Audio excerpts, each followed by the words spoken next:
I don't know why I said yes. Maybe it was the way he asked, eyes shining with that same mischief he had as a boy, though there was nothing boyish about him now. Or maybe it was the way my heart leapt at the thought of doing something spontaneous, something just for us. A private cinema, Mom. Just the two of us. You need to see this film the right way. His voice had dropped slightly when he said just the two of us, like it meant something more than it should. It was already dark when we arrived. The theater was tucked behind an old bookstore downtown, the kind of place you'd miss if you weren't looking for it. Red velvet curtains, creaky wood floors, a smell of old paper and warm buttered popcorn. I hadn't been to a movie in years, not properly. And certainly not in a place like this. He held the door open for me, hand resting lightly at the small of my back as I stepped inside. That simple touch shouldn't have meant anything, but it did. The room was small, intimate. Just 6 velvet armchairs and a screen that hummed softly, waiting. I booked it all night, he said casually, setting down his jacket. Didn't want interruptions. I glanced at him, my smile tentative. You really didn't have to go this far. He turned and for a moment didn't speak. Just looked at me. I wanted to. That pause lingered.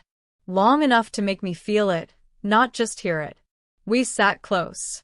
Not touching, but close enough that I could feel his warmth, his breath when he leaned to whisper something about the opening scene.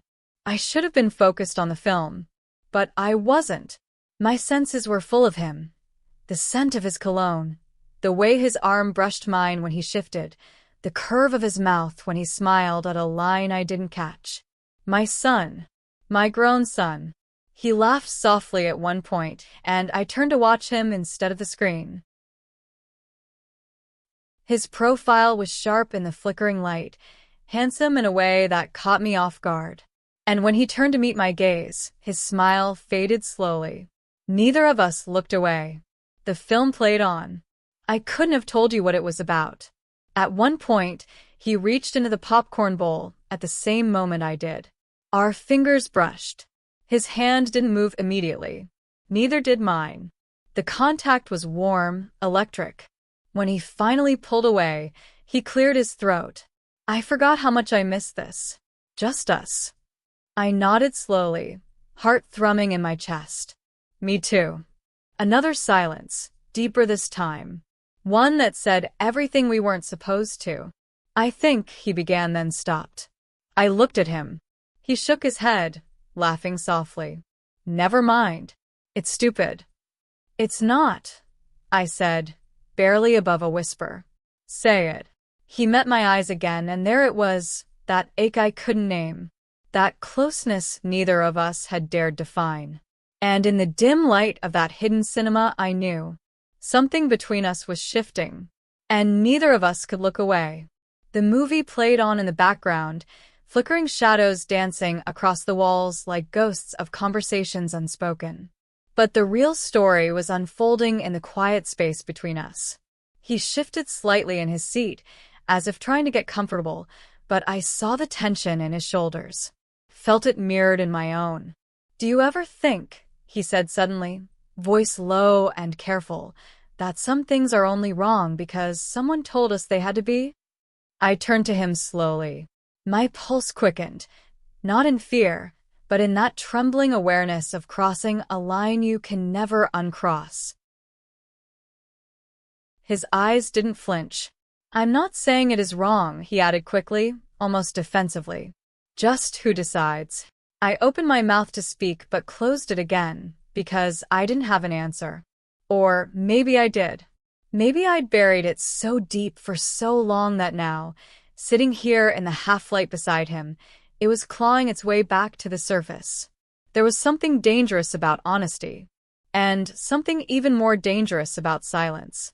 I looked back at the screen, pretending to watch, but all I could feel was the way the room had changed. The way we had changed.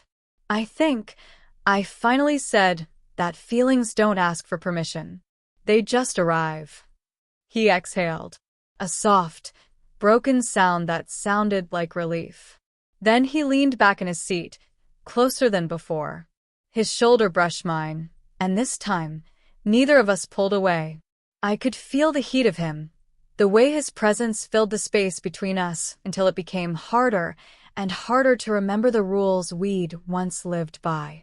I used to wonder, he murmured, if it was just me, if I was crazy for noticing the way you laugh when you're nervous, or how your hands shake slightly when you're trying not to cry. My breath caught. You're not crazy. His gaze flicked to mine again. I see you, Mom. All of you. And I've never known how to unsee that. The air between us was thick now, no longer innocent, no longer safe. It hummed with the kind of energy that comes only when something forbidden begins to feel inevitable. A scene in the film changed to a kiss. On screen, two people collided in a rush of longing, of desperation. But all I could focus on was the proximity of his hand to mine. Barely inches. Waiting. I reached for my drink, trying to steady the tremble in my wrist, but even that movement felt like a betrayal. Of distance. Of denial. Then he reached over and touched my hand. Just once. Just enough. The weight of that single touch unraveled something in me. A thread I'd been pulling at in secret for years. Maybe he had too. I looked at him, truly looked, and in his eyes, I saw the same ache I'd felt for so long, quiet, patient, and no longer willing to be ignored. Are we, I whispered, afraid of the answer but needing to ask, crossing a line? His voice was a whisper too, steady but raw. I think we crossed at the moment we started pretending we didn't care. And in that moment, under the cover of a forgotten theater, with only the sound of the projector and the echo of our breathing, I realized something. Whatever we were becoming had already begun. Halfway through the movie, during a quiet scene where the lead character said something like, "I've spent my whole life being good for everyone but myself," he shifted closer. He didn't touch me, not yet. But the air between us tightened. I could feel the warmth of him, the barely there brush of his arm when he moved. And suddenly, I couldn't focus on the screen anymore. My eyes flicked to him just once, and he was already looking at me. God. That look. It was the same one he gave me when I opened the door that night in a dress I hadn't worn in a decade. Something too tight, too dark, too honest. He didn't say anything then, just stared a moment too long. I brushed it off like I always did, like I had to. But here, under the flicker of the screen, the shadows softened everything, blurred the lines we kept drawing and redrawing. He whispered something, my name, maybe, or just a question I couldn't hear. I leaned in, asking him to repeat it. He did not. He kissed me. No warning.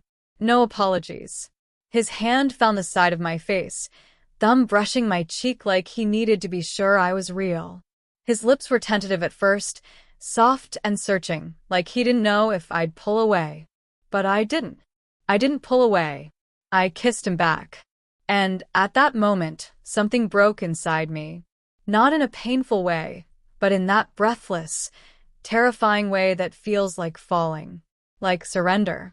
I had spent months, maybe years, burying this, covering it with polite smiles, with small talk, with the kind of distance that fools everyone but your own heart.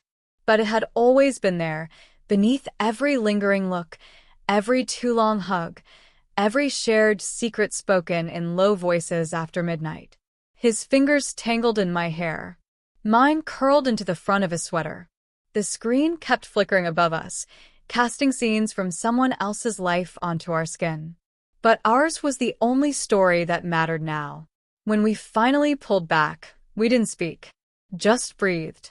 His forehead rested against mine, his breath warm and uneven. And in that quiet, suspended space, I realized I wasn't scared anymore. Not of what this was. Not of what people would say. Not even of what it meant for everything that came next. I only knew that I didn't want to go back to pretending. I didn't want to be good for everyone but myself anymore. Not when I could finally taste what I had been denying for so long.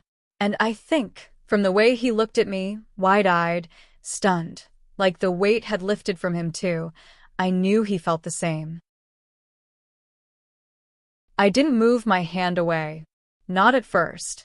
His fingers rested lightly against mine, neither pulling nor pressing, just existing there like they'd always belonged. And for a moment I allowed it. Allowed us.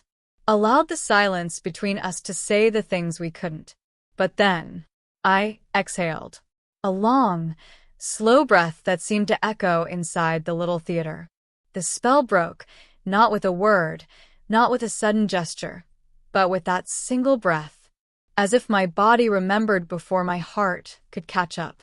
I gently turned my hand beneath his, and instead of pulling away, I closed my fingers around his. A mother's touch. I had held his hand like this 1,000 times before, when he was sick, scared, tired, or proud. This wasn't new, and yet it was because we both knew it meant something more now. Or could have, if we let it. I looked at the screen, some dramatic, tearful scene playing out, but it felt distant. The real story was the one behind our silence. He leaned slightly, just enough that I could feel the warmth of his shoulder again, and whispered, "I'm sorry." My heart stuttered. For what? For making this weird.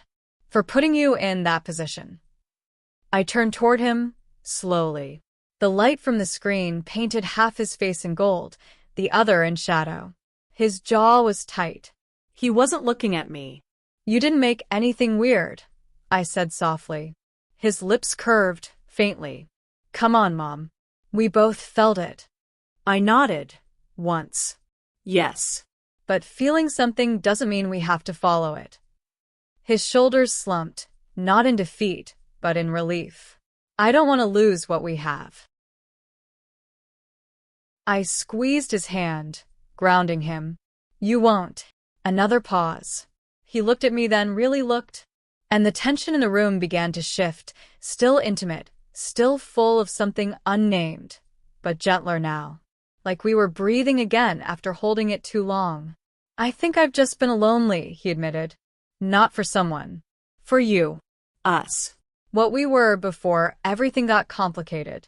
My chest tightened. That was the truth. Underneath everything. "I miss it too," I said. "The way we used to talk. How easy it used to be." He nodded slowly. "And I think maybe I confused missing you with something else." I felt tears prick at the corners of my eyes. Not of sadness, but of tenderness. "It's okay," I whispered. "We're allowed to miss each other." The film ended. Neither of us noticed. The credits rolled in silence, the flickering light reflecting off the tears I didn't let fall. He stood first, offering his hand to help me up. I took it, not like before. This time it was simple, solid, a gesture of return. As we stepped outside into the night, the cool air wrapped around us, and the moment passed. Not erased, just placed somewhere safe. Like a photograph you don't frame, but tuck away in a drawer you'll open again when it's time. We didn't speak on the drive home, but his hand rested on the center console, close to mine. Not asking, just near. And that was enough. The next morning, everything felt too bright. I stood at the kitchen counter pouring coffee into a chipped mug, pretending the warmth would chase away the heaviness in my chest. The sun streamed in through the blinds, sharp and golden, cutting across the floor like a spotlight on a stage I wasn't ready to step onto. He hadn't come down yet. I thought about last night, about the quiet drive home, the silence that wasn't awkward but charged. I'd felt him glance at me in the car more than once, but neither of us spoke. We both knew there was nothing left to say that wouldn't unravel the careful way we tied things back together. I lifted the mug to my lips and closed my eyes. I should feel better. Instead, I felt hollow. "Morning," came his voice, low and familiar, pulling me back. I turned to find him leaning against the doorframe, hair tousled, eyes still soft from sleep. He was barefoot, wearing the same worn t-shirt he always did on slow mornings. Only this morning, I saw it differently. Or maybe I just couldn't unsee everything we hadn't said. Coffee's fresh, I offered, too casual. He crossed the room silently, brushing past me just slightly as he reached for a mug. I felt the warmth of him again, and my breath caught for no reason. Or maybe for every reason. He poured his coffee, took a sip, then looked at me over the rim of the cup. Last night. My heart clenched. Was nice, he finished. I let out a breath I hadn't realized I'd been holding. It was. He nodded, then leaned against the counter beside me. I didn't sleep much. Me neither. We stood in silence. Not uncomfortable. Not easy either. Somewhere in between. I kept thinking, he said finally, about how simple things used to be. Like when we'd rent movies and pile onto the couch with snacks and fall asleep halfway through. I smiled faintly. You'd steal all the blankets. And you'd pretend to be mad. I was mad, I teased. You ran hot like a furnace. He chuckled. The sound washed over me like a memory I didn't know I needed. Then he glanced sideways. Do you think we can ever get back to that? I met his gaze. Maybe not the same way, I said honestly, but something close. If we try. He nodded, but something in his eyes stayed. That flicker. That question he hadn't asked. And then, unexpectedly, he stepped closer and reached up to brush a strand of hair behind my ear. The touch was featherlight. Thoughtful. Not hungry. But it stole my breath anyway. You used to do that for me, I said quietly. When I was rushing out the door to work, you'd fix my hair like I was your doll. You weren't my doll, he said, eyes lingering. You were my favorite person. The silence stretched again, fragile and warm. Still are, he added softer now. I looked down at my mug. The coffee had gone cold. His phone buzzed from the living room, breaking the moment like glass. He stepped back. I should get that. I nodded, but didn't look up. Of course. And just like that, the warmth left the air. But the space he'd filled, that stayed.